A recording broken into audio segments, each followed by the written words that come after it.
Mga Davaoeños, come and join us as we welcome the new year with a bang. Tara na sa Davao Torotot Festival. First in the Philippines, first in the world. Punta na sa Rojas Avenue Freedom Park sa December 31, 2013 mula 1 p.m. hanggang 1 a.m.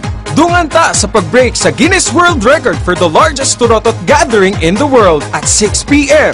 12 hours of non-stop kasiyahan with Davao celebrities and talents. Be part of history. Be part of Davao Torotot Festival 2013. Magtorotot na ta! This is brought to you by Smart Live More!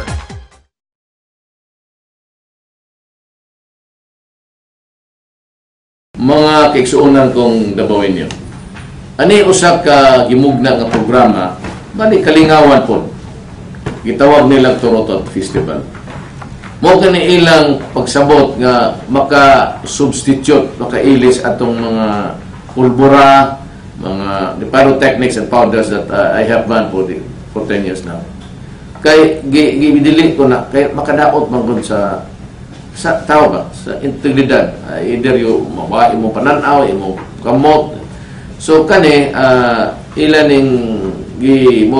giilis sa atong kasadya nga gusto man kitag mosaba og New Year o Pasko.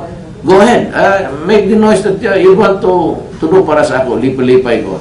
Ya kani Torotot gwapo ni naghimo pa yung festival. So it's going to be a very grand show for everybody because it's time during the days when you want to make noise. So gina-endorse ko ni, I would like to say that everybody should participate, labi ng mga bata.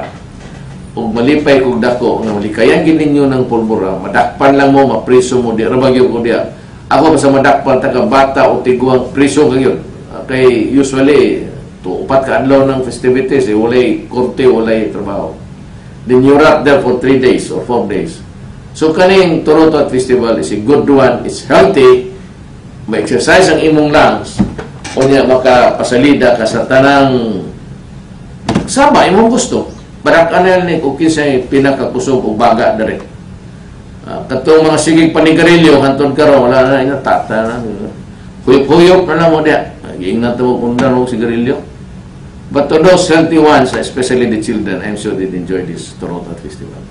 Mabuhay kayo mga.